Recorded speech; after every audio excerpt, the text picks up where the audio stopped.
Hello friends, जय श्री राम।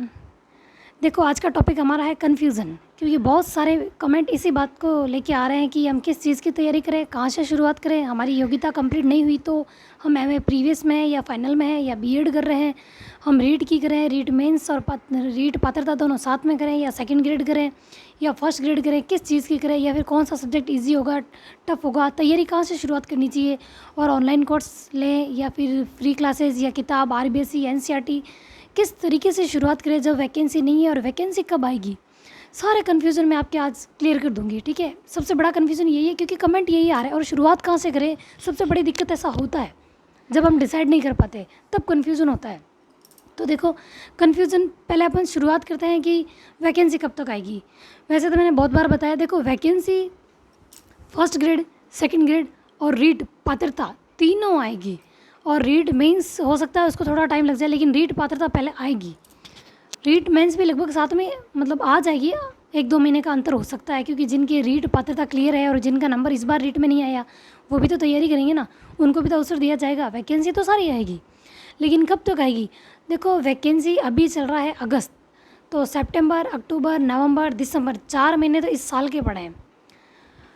देखो, वैसे ना इस चीज़ पे बहुत सारे कमेंट आते हैं कि आचार संहिता लग जाएगी, कैसे वैकेंसी आएगी, क्या क्या होगा। देखो, आनी होगी तो या तो आचार संहिता लगने से पहले आ जाएगी या आचार संहिता ख़त्म होने के बाद आ जाएगी। क्योंकि देखो, चुनाव का मतलब जब माहौल बनता है ना, विज्ञप्ति आ सकती है, जब आचार संहिता नहीं होगी ना तब आ सकती है।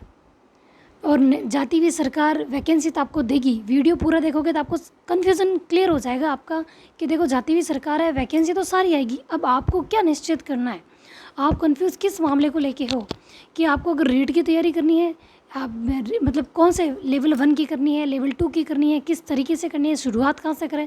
तो देखो, वो मैं आपको इस वीडियो में बता रही हूँ। देखो, वैकेंसी को लेके कन्फ्यूज़न मत रखो, बस ये रखो कि दिसंबर तक नहीं आएगी। ये चीज़ रखो, या तो आनी है तो सितंबर तक आ जाएगी, और नहीं आएगी तो दिसंबर आचार संहिता के बाद में आएगी, उससे पहले नहीं आने वाली, क्योंकि बाद में चुनाव का माहौल वगैरह रहेगा तो आएगी नहीं। और ये मैंने पहले भी बताया है। ठीक है, तो देखो, आपको मैंने बता दिया है वैकेंसी आनी तो, और उस अकॉर्डिंग आप देख लो कि अप्रैल मई तक तो एग्ज़ाम नहीं होंगे। अब आपकी क्वालिफिकेशन आप क्या कर रहे हो अभी, और आपकी पात्रता जब एग्ज़ाम डेट डिसाइड होती है ना, उस समय तक कंप्लीट होती है या नहीं होती है, बस ये ज़रूरी है। अगर आपको लगता है कि लास्ट मई तक या जून तक आपकी क्वालिफिकेशन आपके अगर हाथ में होती है एग्ज़ाम डेट आने से पहले, माँ आपको ना देखो लगभग ये चीज़ तय करनी चाहिए कि अप्रैल या मई तक आपके अगर कोई क्वालिफिकेशन कंप्लीट हो जाती है कि आप कोटा ओपन से कर रहे हो, बस जून में एग्ज़ाम होते हैं, किसी के दिसंबर में एग्ज़ाम होते हैं, मतलब साल में 2 बार एग्ज़ाम होते हैं। अगर कोई कोटा से कर रहा हो तो उनकी पहले भी कंप्लीट होती है। मैंने एक कोटा से भी कर रखी है, इसलिए मुझे पता है।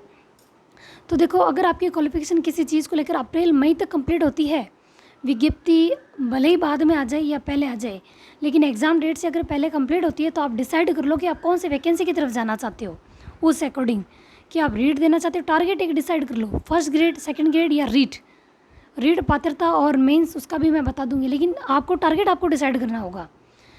आपकी क्वालिफिकेशन कंप्लीट होनी चाहिए तब तक कि भी अप्रैल मई तक आपकी कंप्लीट होनी चाहिए, क्योंकि अगर एग्ज़ाम जून जुलाई में होता है और एग्ज़ाम डेट आ जाती है और आपकी अगर क्वालिफिकेशन कंप्लीट नहीं हुई तो आप उससे बाहर हो, फिर कोई मतलब नहीं है अगर उसकी तैयारी करते हो तो आपको ये चीज़ देख लेनी है कि क्या करना है आपको। अप्रैल मई लास्ट आपकी मतलब आपके हाथ में होनी चाहिए योग्यता कि हाँ भाई मेरी कंप्लीट हो गई है। ठीक है, तो इससे क्या आपको ये डिसाइड करने में आसानी होगी कि आपको किस तरफ जाना है, कौन सी वैकेंसी की तरफ जाना है, फर्स्ट ग्रेड की तरफ, सेकंड ग्रेड की तरफ या रीट की तरफ। और उसके बाद आपको देखना है कि आपका सब्जेक्ट क्या है, आपने डबल एमए कर रखी है या बीएड कर रखा है, कौन से सब्जेक्ट से आप एसएसटी से दे सकते हो या हिंदी से दे सकते हो।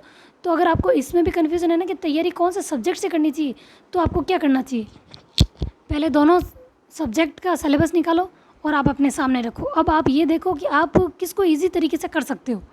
वैसे तो देखो, अगर अपन डिसाइड कर लेना तो चाहे कोई कितनी भी टफ चीज़ क्यों ना हो, अपन आराम से कर सकते हैं। ठीक है, क्योंकि सेकंड ग्रेड में जो एसएसटी से देते हैं उनके 8 सब्जेक्ट है, तो इसका मतलब ये थोड़ी वो कर नहीं सकते या किसी का सिलेक्शन नहीं होता। सिलेक्शन तो होता ना, वो उसमें बहुत बहुत ज़्यादा डीपली तैयारी कर लेते हैं तब सिलेक्शन होता है। किसी भी भर्ती की तरफ जाओ सिलेक्शन तो होगा, बस उसमें पूरा मानस बना लो कि हाँ मुझे ये लेनी है, डिसाइड पूरी तरीके से कर लो और उसके बाद उसके पीछे लग जाओ। देखो, आपका कन्फ्यूज़न क्लियर कर दिया कि वैकेंसी कब तक आएगी, योग्यता आपकी कब तक कंप्लीट होती है, तब आप उसके योग्य हो जाओगे कि आप वो एग्ज़ाम दे सकते हो, ये बता दिया मैंने।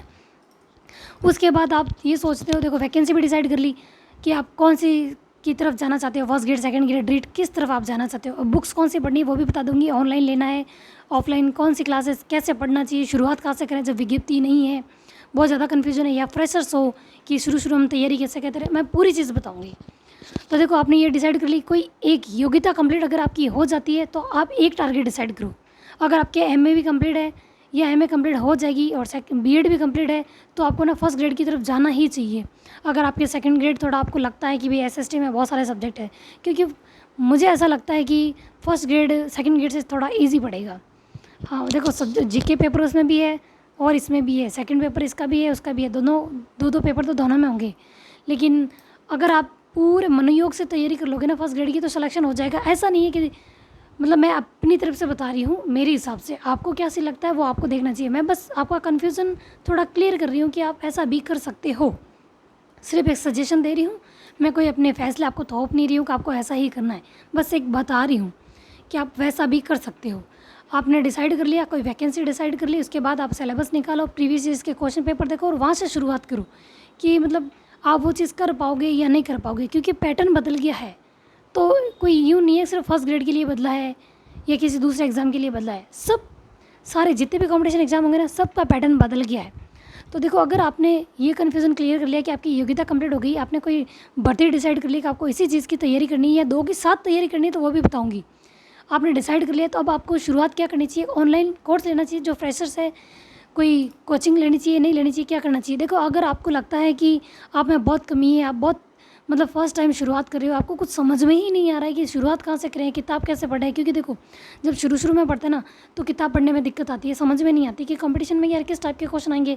भले ही प्रीवियस चीज़ के क्वेश्चन पेपर भी देख लेते हैं लेकिन थोड़ा यूँ रहता है, मन में एक झिझक रहती है, डर रहता है कि यार नहीं हुआ तो मैं फर्स्ट टाइम तैयारी कर रहा हूँ और ऐसे नहीं कोई गलत मैटर ना उठा लूँ, गलत चीज़ नहीं, यूँ नहीं है कि मैं कोचिंग ना करूँ और पीछे रह जाऊँ, या फिर ऐसा नहीं है कि कोचिंग कर लूँगा तो 100% सिलेक्शन है, उसके लिए भी आपको ही मेहनत करनी पड़ेगी। कोचिंग वाले आपको घोल के नहीं पिलाएंगे, ये चीज़ मैं बहुत बार बता चुकी हूँ। लेकिन वो एक गाइडेंस के लिए अगर आप करना चाहते हो तो पहले ही कर लो। इन 4-5 महीनों में आपकी कोचिंग कंप्लीट हो जानी चाहिए, वैकेंसी आने से पहले पहले दिसंबर, जनवरी, लास्ट फरवरी तक आपकी कंप्लीट हो जानी चाहिए, क्योंकि जब फरवरी मार्च से स्टार्ट करोगे तब आपका रिवीजन होना चाहिए और टेस्ट ज़्यादा से ज़्यादा होना चाहिए। अब जो कोचिंग नहीं करना चाहते उनके लिए तो देखो अगर आप फ्रेशर्स हैं तो आरबीएससी और एनसीईआरटी की किताबें पढ़ें।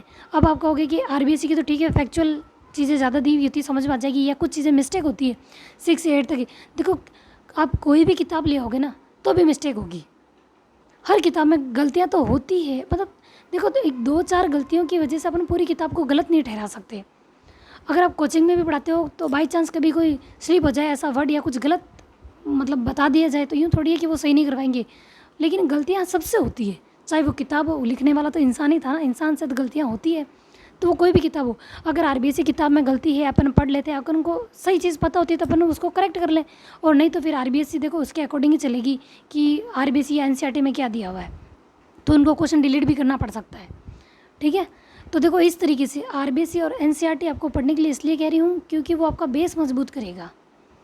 मैंने आरबीएससी और एनसीईआरटी पढ़ी है, ठीक है, तो देखो वहाँ से शुरुआत करो और अच्छी किताब है, 6 से 12 तक अपना बेस मजबूत हो जाएगा। कुछ कहता है कि भाई इसमें मैटर कम दिया हुआ, हाँ मैटर कम है, लेकिन वो क्या अपनी माइंड सेट कर लेता है कि हाँ भाई ये ईजी है, इस तरीके से शुरुआत करते हैं। वो एक शुरुआत करने के लिए बहुत अच्छी किताबें होती है, इसलिए मैं वो कह रही हूँ। तो देखो कन्फ्यूज़न आपका ख़त्म हो रहा है कि आपको किस चीज़ की तैयारी करनी चाहिए, कौन सी वैकेंसी की तरफ जाना चाहिए, कि अगर आपकी योग्यता कंप्लीट है तो ही आप एक वैकेंसी डिसाइड करना कि मुझे इसकी करनी। यूँ नहीं है कि देखो पूरी तैयारी कर लो, एग्ज़ाम के लिए तैयार हो और आपको लगे कि भी सिलेक्शन हो जाएगा और बाद में देखो कि भाई आप उससे भर्ती से बाहर हो गए हो, ऐसी गलती मत करना। सोच समझ के फैसला लेना, फैसले की घड़ी अब है। तो आप वो कन्फ्यूज़न क्लियर करके फिर सिलेबस निकालो, फिर किताबें या कोचिंग का सोचो। अगर फर्स्ट टाइम है आप कोचिंग करना चाहते हो तो पहले पहले निपटा लो, गाइडेंस मिल जाएगा और उसके बाद आप सेल्फ स्टडी भी कर सकते हो। और सेल्फ ही करना चाहते हो तो देखो ऑनलाइन मतलब यूट्यूब पे जो फ्री क्लासेस है मैंने बता दी, ऐसा नहीं है कि यूट्यूब पे कोई बेकार क्लासेस पढ़ाई जाती है या गलत मैटर पढ़ाया जाता है या कम पढ़ाया जाता है, वो नहीं। अगर अपन यूट्यूब पे पढ़कर बाद में कोई भी किताब लेकर उकर वहाँ से पढ़ते हैं ना तो अपने बची कुछ चीज़ें भी कंप्लीट हो जाती है। यूट्यूब पे अगर कोई भी मैटर कम होगा, वैसे तो कोई मैटर कम नहीं होता है, अगर कोई चीज़ें कम पढ़ाई जाएगी तो हमारे पास यूँ थोड़ी कोई किताब नहीं होगी, तो हम उस किताब को भी तो एक बार देखेंगे ना। अब ये कन्फ्यूज़न रहता है कि हम ऑनलाइन कोर्स लेते हैं तो उसको बैलेंस कैसे करें, कि हाउसवाइफ है कि घर का काम भी करती है तो ऑनलाइन कोर्स को कंप्लीट कैसे करें। तो देखो, अगर आपने पेपर 1 पेपर 2 दोनों लिया है तो आप है ना फिक्स टाइम रखो। जैसे उसमें तो ना सारे सब्जेक्ट की क्लासें एक साथ चलती है।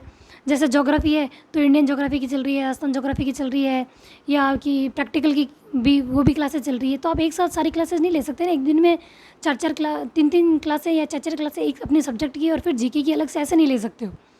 एक एक करके डिसाइड करो। अब आप कहोगे भी रोज़ एक दिन में एक ही क्लास आ रही है, उसकी तो मेरा कब कोर्स कंप्लीट होगा।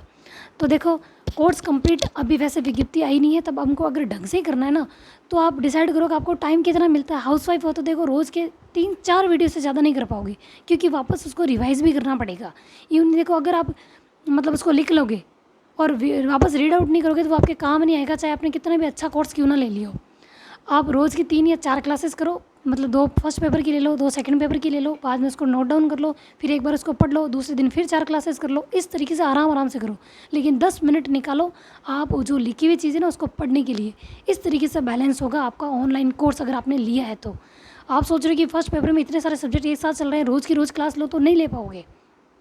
एक दिन में 6-6 7-7 क्लासें ले पाओगे, मैथ्स की अलग, साइंस की अलग, रीजनिंग की अलग, हिस्ट्री की, ज्योग्राफी की, इस तरीके से ले नहीं पाओगे। बैलेंस करके चलो, रोज़ की सिर्फ 4 वीडियो काफ़ी। और ज़्यादा फ़ोन से देखो अटैच रहोगे तो दिक्कत होगी, फिर आपकी आदत पड़ जाएगी, यार ये भी वहाँ से देख लो, ये भी वहाँ से देख लो। 4 क्लासेस देख ली, फ़ोन को बंद कर लो, उसके बाद उसको रीडिंग करना चालू करो। अगर आपके पास और भी टाइम है तो उसी जो टॉपिक आपने आज किया है उसकी कोई आपके पास किताब या गाइड है तो वो वहाँ से भी एक बार रीडिंग मार लो। उसके बाद नेक्स्ट डे फिर 4 वीडियो करो। अगर आपकी कैपेसिटी आप 4 से ज़्यादा कर सकते हो तो वो भी कर लो, लेकिन साथ में रिवीजन रखना, नहीं तो आपकी ऑनलाइन क्लास काम नहीं आएगी। ठीक है। और 2 वैकेंसियाँ आप साथ में तैयारी करना चाहते हो तो देखो, अगर आपके सेकंड पेपर सेकंड ग्रेड में एसएसटी है और फर्स्ट पेपर आप किसी भी सब्जेक्ट या लिटरेचर से तैयार कर रहे हो तो भाई आपको देखो तकलीफ़ आएगी, क्योंकि पूरा अलग हो जाता है। अगर आपका फर्स्ट पेपर और सेकंड ग्रेड दोनों में हिंदी सब्जेक्ट है लिटरेचर, तो आप दोनों के साथ में तैयारी कर सकते हो, क्योंकि लिटरेचर लगभग सेम ही है। थोड़ा बहुत जो अंतर होता है ना कि फर्स्ट ग्रेड में ज़्यादा दिया हुआ होता है, और लिटरेचर देखो अगर आपके रीट में है तो भी वो काम आ जाएगा। तो आप इस तरीके से तैयारी अपने सब्जेक्ट को देख के करो कि आप दो की चीज़ साथ में तैयारी कर सकते हो नहीं। दोनों का सिलेबस सामने रख के कि आपको दोनों विज्ञप्ति की साथ में तैयारी करनी है तो दोनों को साथ में रखो। सिलेबस दोनों साथ में रख लिया कि कौन कौन से टॉपिक कॉमन है, पहले वो कंप्लीट कर लो। उसके बाद जो वैकेंसी पहले आती है पहले उसको कवर कर लो, उसका एग्ज़ाम दे दो। उसके बाद जो नेक्स्ट वैकेंसी होगी फिर उसका सिलेबस जो बचा कुछ है वहाँ से कर लेना। अगर 2 साथ में करना चाहते तो यूँ, लेकिन मैं तो ये कहूँगी कि एक के पीछे भागो। ऐसा नहीं है कि देखो 2 के पीछे भागो, मतलब दोनों हाथ में लड्डू रखने के चक्कर में हाथ में कुछ नहीं आएगा। एक चीज़ के पीछे भागोगे तो वो आपको 100% मिलेगी। लेकिन ऐसा नहीं है कि 2 के साथ नहीं कर सकते, कर सकते हैं, लेकिन दोनों को मैनेज करना मुश्किल हो जाएगा। लेकिन कर सकते हैं, ऐसा नहीं है कि कर भी नहीं सकते, कर भी सकते हैं और कर सकते हैं, बहुत लोग करते भी हैं। तो आपको इस तरीके से करना होगा कि दोनों के जो कॉमन टॉपिक है वो पहले कंप्लीट कर लो, फिर जो वैकेंसी आ रही है उसको पहले दे दो, उसके बाद नेक्स्ट वाली हो जाएगी। और रही बात रीड की लेवल 1 या लेवल 2, तो जो आपकी लैंग्वेज है जब तक वैकेंसी नहीं आ रही है आपका सब्जेक्ट और साइकोलॉजी कंप्लीट कर लो, जो लैंग्वेज है वो बाद में कर लेना। बाद में सिर्फ आपको लैंग्वेज पढ़नी पड़ेगी। रीड चाहे देखो अगर लेवल 2 है तो आपका सब्जेक्ट अगर एसएसटी है या जो भी है, आपका एक सब्जेक्ट का रोज़ का एक दो टॉपिक सब्जेक्ट का ले लो और एक साइकोलॉजी का ले लो। साइकोलॉजी तो दोनों में आ रही है ना। तो ये रीड पात्रता के लिए इस तरीके से कर लो। और देखो साइकोलॉजी तो आपके सब में काम आएगी, यूँ नहीं है कि साइकोलॉजी देखो एक दो टॉपिक इधर उधर हो सकते हैं, बाकी सब में सेम ही है। साइकोलॉजी में क्या बदलाव है, मतलब थोड़ा बहुत ही इधर उधर करते हैं ना, बाकी तो सब साइकोलॉजी रीड से लगा कर फर्स्ट ग्रेड तक सबको साइकोलॉजी पढ़नी है। तो साइकोलॉजी का अगर आप रीड की भी तैयारी कर रहे हो ना तो एक साइकोलॉजी को ले लो और एक अपने सब्जेक्ट को ले लो, बस ये इस तरीके से आपका रीड कंप्लीट हो जाएगा। और आरबीएससी किताबें मैंने आरबीएससी पढ़ के ही रीड क्लियर किया है। 6 से लगा कर 10 तक पढ़ी, फिर 11-12 की भी पढ़ी कि लेवल उनका वहाँ तक आएगा 11-12 का, बस ये पढ़ी थी। उसके बाद लैंग्वेज के लिए जैसे मेरी फर्स्ट लैंग्वेज इंग्लिश थी और सेकंड हिंदी थी तो मैं सिखवाल की बुक ही लेके आई थी, उसके अलावा मैंने कुछ नहीं पढ़ा। और एक ऑनलाइन कोर्स लिया था मैंने इंग्लिश के लिए, मेरी इंग्लिश वीक थी लेकिन मैंने इंग्लिश ले लिया था लैंग्वेज, तो मैंने वहाँ से किया उत्कर्ष से। भीम सिंह या भीष्म सिंह सर, सोनी सर ऐसा कुछ नाम था उनका लिया था, भीष्म सोनी सर। आप यूट्यूब पे सर्च करोगे तो वो मिल जाएंगे, मैंने वहाँ से किया था। और हिंदी के लिए मैंने कोई कोर्स नहीं लिया, कुछ नहीं लिया। वैसे काली राणा सर अच्छे पढ़ा रहे हैं, वो भी उत्कर्ष के हैं, काली राणा नाम है, मुझे काली राणा ही नाम याद है। हिंदी वो भी अच्छा पढ़ा रहे हैं, लेकिन मैंने सिखवाल से किया था। ऑब्जेक्टिव क्वेश्चन सारे, और नरेंद्र सर है उत्कर्ष के ही, तो उन्होंने भी बहुत अच्छा पढ़ाया था। और एक आशीष सर है उत्कर्ष के, उन्होंने हिंदी को बहुत अच्छे तरीके से करवाया। जब मैंने 2020 में एक बार पढ़ने की शुरुआत की थी ना, तब मैंने हिंदी से शुरुआत की थी कि अगर मुझे अ से अनार भी आ गया ना तो मैं मतलब अपनी पढ़ाई की शुरुआत कर पाऊँगी। 2020 में मैंने फ़र्स्ट टाइम हिंदी आशीष सर की देखी थी, तब मुझे थोड़ा मोटिवेशन मिला था, यार हिंदी मुझे भी आ सकती है। वो बहुत ईजी तरीके से पढ़ा रहे हैं और जो हमारे आगे काम आती है, आप वहाँ से देख सकते हो। तो इस तरीके से मैंने रीट की तैयारी की थी और मेरा रीट पात्रता क्लियर हो गया था। और रीट मेंस के लिए भी देखो, आपका सब्जेक्ट है, अगर आप 6ठी से 12वीं तक की एसएसटी है आपके, तो 6ठी से 12वीं तक की आरबीसी की किताबें पढ़ोगे ना तो आपका हो जाएगा आराम से। ऐसा नहीं है कि नहीं होगा, हो जाएगा। एसएसटी के जो भी जितने भी सब्जेक्ट है वहाँ से कवर कर लो और इसके बाद कोई भी एक गाइड ले आओ, आप वहाँ से पढ़ सकते हो। या फिर वन लाइनर मिलती है गौरव सर की, बहुत अच्छी है, मैंने भी वो पढ़ी है। और मैंने मेंस की तैयारी की, लेकिन मैंने एग्ज़ाम ढंग से नहीं दिया था, ये मैं बहुत बार बता चुकी हूँ। तो देखो, 2 एग्ज़ाम को भी साथ में बैलेंस कर सकते हैं, कॉमन टॉपिक साथ में पढ़कर। और ऑनलाइन कोर्स को भी अपन बैलेंस कर सकते हैं, रोज़ की फ़िक्स क्लास रख के कि इतनी क्लास ही मुझे करना है और उनका रिवीजन करना है। और देखो, किस चीज़ की तैयारी करना है इसकी भी कन्फ्यूजन क्लियर कि आपको तैयारी की शुरुआत कैसे करनी है, कि भी सिलेबस निकालना है, प्रीवियस ईयर्स के क्वेश्चन पेपर निकालना है। अब आपको कि भी बुक्स कौन सी पढ़नी है, देखो बुक्स मैंने बहुत सारी बता रखी है। फर्स्ट ग्रेड के लिए लगभग मैंने सारी बता दी है, दूसरी बतानी है, जैसे मैंने सेकंड पेपर में पॉलिटिकल की भी बता रखी है। और दूसरी भी देखो, मुझे जैसे समय मिलेगा मैं बताती रहूँगी। हाँ, मेरे पास कमेंट आते हैं, लेकिन सॉरी कि मैं आपको रिस्पॉन्स कभी नहीं दे पाती हूँ या उन पे वीडियो नहीं बना पा रही हूँ, लेकिन मैं बना दूँगी। देखो, जब पूरी नॉलेज हो ना तो वीडियो बनाने में या बताने में मज़ा आता है। यूँ नहीं है कि भाई उसमें कुछ कमी रह जाए और आप पीछे रह जाओ, मैं ऐसी कोई चीज़ नहीं चाहती हूँ। बस ये चाहती हूँ कि ऐसी बुक बताऊँ या ऐसी कोई मुझे नज़र में आ जाए मेरे, कि मैं वो बुक बताऊँ, आप पढ़ो और आपका सिलेक्शन हो जाए। मैं भी यही चाहती हूँ, क्योंकि सिलेक्शन सब चाहते हैं। सिलेक्शन के लिए तो आप ये वीडियो देख रहे हो कि कोई अच्छी चीज़ बता दे, और वीडियो पूरा देखते ना, क्या पता कौन सी ऐसी चीज़ मैं बोल दूँ और आपको समझ में आ जाएगा, हाँ भाई ऐसे करें तो ज़्यादा अच्छा समझ में आ जाएगा। ठीक है, ऑनलाइन क्लासेस मैंने आपको बता दी। और ऑनलाइन क्लास से नोट्स बनाने चाहिए या नहीं, देखो अगर आपके पास कोई गाइड बुक वगैरह है, कोई टॉपिक आप वहाँ से पढ़ो। पहले तो मैं यही कहूँगी, अगर आपने ऑनलाइन कोर्स लिया किस लिए, नोट्स बनाने के लिए लिया ना, तो क्योंकि आपके पास पूरा मैटर अवेलेबल नहीं होता, एक गाइड में भी कुछ कमियाँ रह जाती है या फिर कुछ एक्स्ट्रा चीज़ दे दी जाती है। तो वहाँ पे कोचिंग में क्या करवाया जाता है पता है, वो फिक्स मैटर कि हाँ भी इतना ही है हमारे सिलेबस में, वो चीज़ करवाई जाती है, तो आप वहाँ से ले सकते हो। गाइड में एक्स्ट्रा मैटर भी आता है और कम मैटर भी आता है, सब गाइड्स की अलग अलग क्वालिटी होती है, तो आप इस तरीके से भी कर सकते हो। अब आपका कन्फ्यूज़न देखो, मुझे लगता है कि भी कोई होना नहीं चाहिए, अगर फिर भी है तो आप मेरे को कमेंट कर सकते हैं, ठीक है। लेकिन देखो, आप एक चीज़ डिसाइड करो और उसके पीछे लग जाओ, सिलेबस निकाल के तैयारी करना शुरुआत कर दो। आप कर सकते हो, अपना एक टाइम पीरियड डिसाइड करो कि आपको किस समय क्या चीज़ पढ़नी चाहिए। अगर आप टाइम डिसाइड कर सकते हो और उस समय बैठ सकते हो तो आप अपना टाइम फिक्स कर लो। मैं अपना टाइम दिन में फ़िक्स नहीं कर सकती कि मैं कौन सा सब्जेक्ट पढ़ूँ, लेकिन मैं ये फ़िक्स कर सकती हूँ कि मुझे रोज़ के रोज़ टॉपिक कौन से कवर करना है। बस इसलिए मैं इस तरीके से करती हूँ, मैं टॉपिक इसीलिए फ़िक्स करती हूँ ताकि मैं रोज़ का डेली टारगेट में टॉपिक कंप्लीट कर सकती हूँ। मैं अपना टाइम फ़िक्स नहीं कर सकती, क्योंकि कब बच्चा उठ जाए, कब घर वाले कोई काम बता दे, कोई गेस्ट वगैरह आ जाए, बस इस वजह से मैं अपना टाइम फ़िक्स नहीं करती। अगर मैं टाइम फ़िक्स करूँ सुबह 10 बजे से पढ़ूँगी 12 बजे तक, और उस बीच में अगर बच्चा नहीं सोया, तो घर वालों ने कोई काम बता दिया, कोई गेस्ट आ गया, तो कहीं जाना पड़ गया, तो इसलिए मैं ये फ़िक्स नहीं करती। मैं फ़िक्स सिर्फ टारगेट करती हूँ एक टॉपिक का कि मुझे ये करना है, तो आप इस तरीके से करना, ये मेरा सजेशन है, ठीक है। थैंक यू, जय श्री राम।